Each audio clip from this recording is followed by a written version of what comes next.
Hi hello friends, എല്ലാ കൂട്ടുകാർക്കും മഴതോരും മുൻപയുടെ പുതിയൊരു റിവ്യൂയിലേക്ക് സ്വാഗതം. അങ്ങനെ നമ്മുടെ ബാലേന്ദ്രനും മക്കളും കറക്കൊക്കെ കഴിഞ്ഞ് തിരികെ വീട്ടിലേക്ക് വന്നിരിക്കുകയാണ്. കാറിൽ ഇരുന്നു കൊണ്ട് തന്നെ ബാലേന്ദ്രൻ മക്കളോട് പറയുന്നുണ്ട്, മക്കളെ, അമ്മയുടെ സ്വഭാവം അറിയാലോ, ഇപ്പൊ ചെല്ലുമ്പോൾ എന്തെങ്കിലുമൊക്കെ ഒരു പ്രശ്നമുണ്ടാക്കും, അറിയാലോ. അലീന എന്തിനാണ് ഇവിടെ നിന്നും പോയതെന്നും എന്ത് കാര്യത്തിനാണെന്നൊക്കെ ഉള്ളത് അപ്പൊ അറിയാമെന്ന് പറയുന്നുണ്ട്. നിന്റെ അമ്മയെ തിരിച്ചു കൊണ്ടുവരാനും അതുപോലെ ഇവിടെ താമസിക്കാനും ഒക്കെ വേണ്ടിയിട്ടാണ് അലീന ഈ വീട്ടിൽ നിന്ന് മാറി നിന്നത്. അപ്പൊ അതുകൊണ്ട് തന്നെ അമ്മ എന്ത് പറഞ്ഞു കഴിഞ്ഞാലും അതിന് എതിരഭിപ്രായം പറയണ്ട. ബബിതയോട് പ്രത്യേകം പറയുന്നുണ്ട്, ബബി, നീ അമ്മയോട് പലതവണയായി എതിർത്ത് സംസാരിക്കുന്നത് എനിക്കറിയാം. നിനക്ക് അമ്മയുടെ സ്വഭാവം ഇഷ്ടപ്പെടാതെയാണ് നീ അങ്ങനെ ചെയ്യുന്നതെന്ന്.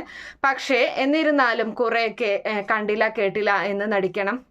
പിന്നെ അലീന പറഞ്ഞു തന്ന കാര്യങ്ങൾ, പണിയും കാര്യങ്ങളൊക്കെ ചെയ്യാൻ പറ്റില്ല എന്നല്ലേ നിങ്ങളുടെ, അത് നിന്റെ അമ്മ കാണാതെ വേറുള്ള രീതിയിൽ നിങ്ങൾക്ക് പണി ചെയ്യാലോ. പിന്നെ വേണമെന്നുണ്ടെങ്കിൽ എൻ്റെ റൂമിലോട്ട് പോര്, ഞാൻ ആ റൂം മുഴുവനും വൃത്തിയേടാക്കിയിടും, എന്നിട്ട് നിങ്ങൾ 3 പേരും അതൊക്കെ ഒന്ന് വൃത്തിയാക്കി തന്നാൽ പോരെ, എന്തേ അങ്ങനെ മതിയോ എന്ന് ചോദിക്കുമ്പോൾ ഓക്കെ എന്നൊക്കെ ഇങ്ങനെ പറയുന്നുണ്ട് പിള്ളേര്.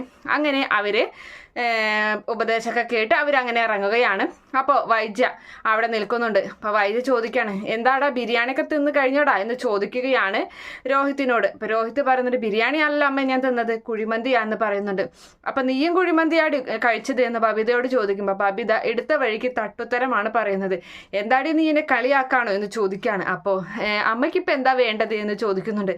അല്ല നിങ്ങൾ, ഞാൻ ഇനി ഈ വീട്ടിൽ ഈ അടുക്കളയിൽ പാചകം ചെയ്യണോ ചെയ്യണ്ടേന്ന് ഞാൻ തീരുമാനിക്കും. ഇനിയേ ഒരു ദിവസം ആക്കണ്ട, എല്ലാ ദിവസവും നിങ്ങൾ ഈ പറയുന്നത് നിങ്ങളുടെ അച്ഛൻ്റെ കൂടെ പോയി പുറത്ത് പോയി കഴിച്ചോ. ഇനി എന്തായാലും നിങ്ങൾക്ക് വേണ്ടി ഈ അടുക്കളയിൽ പാചകം ഞങ്ങൾ ചെയ്യില്ല എന്ന് പറയുകയാണ്. ഇപ്പം ആരെങ്കിലും പറഞ്ഞോ അമ്മയോട് ചെയ്യാനായിട്ട് ഞങ്ങൾ ചെയ്തിരുന്നതല്ലേ എന്ന് ബബിത ചോദിക്കുകയാണ്. അല്ല, ഇനി അങ്ങനെ ജീവിച്ചാൽ മതി എന്നൊക്കെ പറഞ്ഞങ്ങനെ ഇതാക്കുകയാണ്. അപ്പോൾ ആ സമയത്ത് ബബിത അച്ഛനോട് ചോദിക്കുന്നുണ്ട്, അച്ഛൻ കേട്ടില്ലേ അമ്മയുടെ ഈ തട്ടുത്തരം കാര്യങ്ങളും, അച്ഛനൊന്നും പറയാനില്ലേ എന്ന് ചോദിക്കുകയാണ്. അപ്പോൾ ബാലേന്ദ്രൻ പറയാണ്, എൻ്റെ അമ്മയല്ലല്ലോ, എൻ്റെ ഭാര്യയുമല്ല, പിന്നെ ഞാൻ ആരാ എന്ന് ചോദിക്കുകയാണ്. ഇവള് വൈദ്യ ചോദിക്കുന്നുണ്ട്.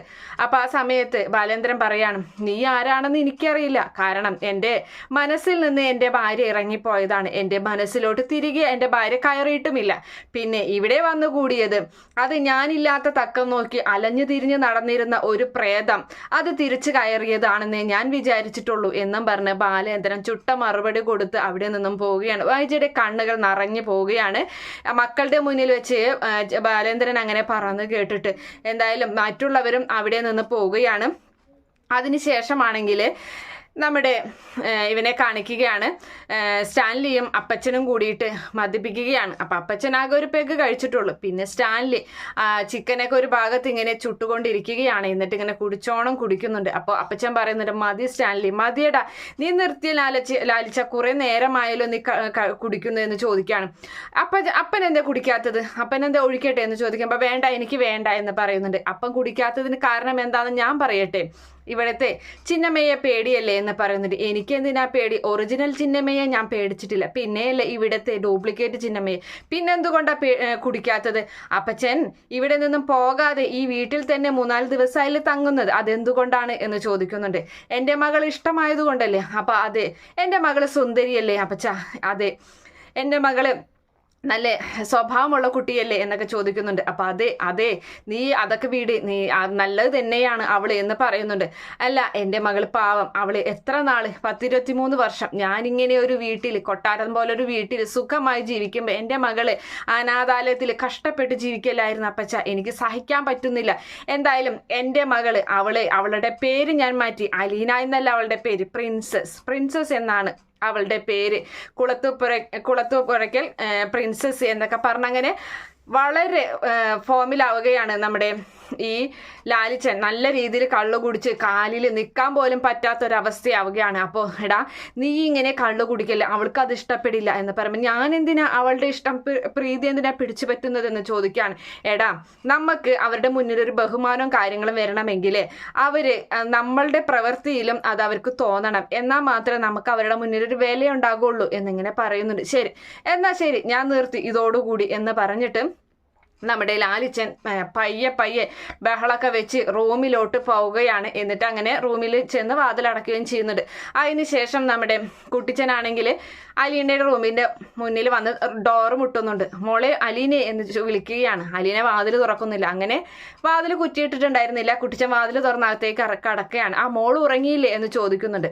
അപ്പോൾ അവളൊന്നും മിണ്ടാതെ നിൽക്കണം. എന്ത് പറ്റിയേടി എന്ന് ചോദിക്കുകയാണ്. എന്തായിരുന്നു അവിടെ എന്ന് ചോദിക്കുന്നുണ്ട്. അപ്പോൾ അവിടെ കള്ളുകൂടിയല്ലായിരുന്നു, അപ്പച്ചനും വലിയപ്പച്ചനും കുടിച്ചില്ലേ എന്ന് ചോദിക്കുകയാണ്. ഞാനൊരു ഇതാ കുടിച്ചോളടി എന്ന് പറയുന്നുണ്ട്. അപ്പോൾ ആ സമയത്ത് എന്തായാലും എൻ്റെ പപ്പ കുറെ കുടിച്ചില്ലേ എന്ന് ചോദിക്കുകയാണ് അലീന. അവനോട് എത്ര പറഞ്ഞിട്ടും കേട്ടില്ല എന്ന് പറയുന്നുണ്ട്. അതെന്ത് കേൾക്കാത്തത്? വലിയപ്പച്ചൻ പറഞ്ഞു കഴിഞ്ഞാൽ കേൾക്കേണ്ടതല്ലേ? വല്ല അസുഖം വരില്ലേ എന്ന് ചോദിക്കുകയാണ്. അപ്പോൾ അസുഖം ഇപ്പം അവന് കുഴപ്പമൊന്നുമില്ലല്ലോ. പിന്നെ തന്നെയല്ല, നാട്ടിലത്തെ പോലത്തെ മദ്യോ കാര്യങ്ങളൊന്നല്ല, അത് വിദേശത്ത് നിന്ന് കൊണ്ടുവരുന്നതാണ്. അത് കുടിക്കുന്നതിൻ്റെ വലിയ കുഴപ്പമൊന്നുമില്ല. പിന്നെ വലിയ കുഴപ്പമില്ല, ഇപ്പം കാണുമ്പോൾ കുഴപ്പമില്ല എന്നുള്ളു. പക്ഷെ ഉള്ളിൽ എന്തെങ്കിലും അസുഖമോ കാര്യങ്ങളോ ഉണ്ടോ എന്ന് അറിയാൻ പറ്റുമോ എന്നിങ്ങനെ അലീന്ന് ചോദിക്കുകയാണ്. അപ്പോൾ നിനക്കിപ്പോൾ എന്താ? അപ്പോൾ ഇല്ല, ഈ കള്ളുകൂടി നിർത്തണം എന്ന് പറയുകയാണ്. ഞാൻ അവനോട് ഒരുപാട് പറഞ്ഞു നോക്കിയതാ മോളെ, പക്ഷെ അവൻ സമ്മതിക്കണ്ടേ? അവൻ്റെ ആ ശീലം മാറ്റാൻ അവന് പറ്റുന്നില്ല എന്ന് പറയുന്നുണ്ട്. എന്തായാലും മാറ്റിയിരിക്കണം. എനിക്ക് ഈ വീട്ടിൽ, ഞാൻ എന്നാൽ ഈ വീട്ടിൽ നിന്ന് പൊക്കോളാം, ഈ വീട്ടിൽ ഞാൻ നിൽക്കില്ല എന്നൊക്കെ ഇങ്ങനെ അലീന പറയുകയാണ്. ഇതിപ്പോൾ എന്താ, ഞാനിവിടെ വന്നിട്ട് എനിക്കിപ്പോൾ എന്താ കാര്യം ഉണ്ടായത്? ഞാനിവിടെ വന്ന് 4 കറുത്ത പട്ടികളും ഒരു വെളുത്ത പട്ടിയും ആ ഒരു അവസ്ഥയിലല്ലേ ഞാനിപ്പോൾ ഇവിടെ കഴിയുന്നത് എന്നിങ്ങനെ അലീന ചോദിക്കുന്നത് കേട്ട് നമ്മുടെ കുട്ടിച്ചൻ പൊട്ടിച്ചിരിക്കുകയാണ്. അപ്പോൾ കൂടെ അലീനയും ചിരിക്കുന്നുണ്ട്. എന്തായാലും അലീന തൻ്റെ അപ്പൻ്റെ കൂടി നിർത്താനുള്ള എല്ലാ പണികളും നോക്കിക്കൊണ്ടിരിക്കുന്ന ഒരു ഭാഗത്തോടു കൂടിയാണ് എന്തായാലും ഇന്നത്തെ എപ്പിസോഡ് അവസാനിക്കുന്നത്.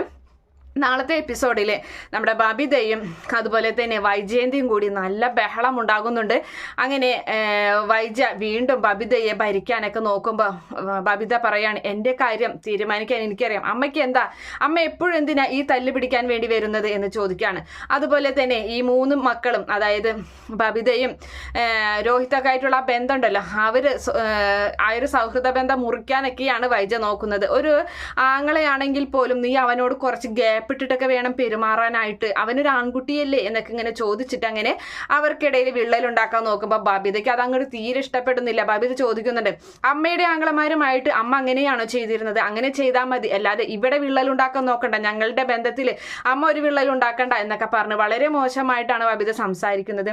എന്തായാലും രോഹിത് പറയുന്നുണ്ട്, അങ്ങനെയൊന്നും അമ്മോട് പറയണ്ടായിരുന്നു, അമ്മയ്ക്കത് വിഷമായെന്ന് തോന്നുന്നുണ്ട് എന്ന് പറയാണ്. അത് അമ്മയുടെ വർത്തമാനത്തിൻ്റെയാണ് ഞാൻ തിരിച്ച് പറഞ്ഞത് എന്നും പറഞ്ഞ് അതിനുശേഷം അലീനയെ വിളിച്ചിട്ട് ബബിത ഈ ഒരു കാര്യം പറയുന്നുണ്ട്. എന്നെയും അതുപോലെ രോഹിത്തിനെയൊക്കെ ഞങ്ങൾക്കിടയിൽ വിള്ളൽ വരുത്താൻ അമ്മ പല തവണ ശ്രമിക്കുന്നുണ്ട് എന്ന് പറയുകയാണ്. അപ്പോൾ അതൊന്നും നീ കാര്യമാക്കണ്ട, നീ അതിനെപ്പറ്റിയൊന്നും കൂടുതൽ നീ സംസാരിക്കാൻ നിൽക്കണ്ട എന്നൊക്കെ ഇങ്ങനെ അലീനയും ബബിതയ്ക്കുള്ള ഉപദേശം കാര്യങ്ങളൊക്കെ കൊടുക്കുകയാണ്. എന്തായാലും നമ്മുടെ വൈജിയാണെങ്കിൽ ജോലിക്ക് പോകാനെന്നോണം ഡ്രസ്സൊക്കെ സാരി കൊടുത്തിട്ട് വരികയാണ്. ജോലിക്ക് പോകാൻ റെഡി ആയിട്ട് വരുന്നൊരു ഭാഗമൊക്കെയാണ് നാളത്തെയും പ്രൊമോ ആയിട്ട് കാണിച്ചിട്ടുള്ളത്. ഈ റിവ്യൂ ഇഷ്ടപ്പെടുകയാണെങ്കിൽ ഈ ചാനൽ ഒന്ന് സബ്സ്ക്രൈബ് ചെയ്ത് സപ്പോർട്ട് ചെയ്യണേ. Okay friends, bye, thank you.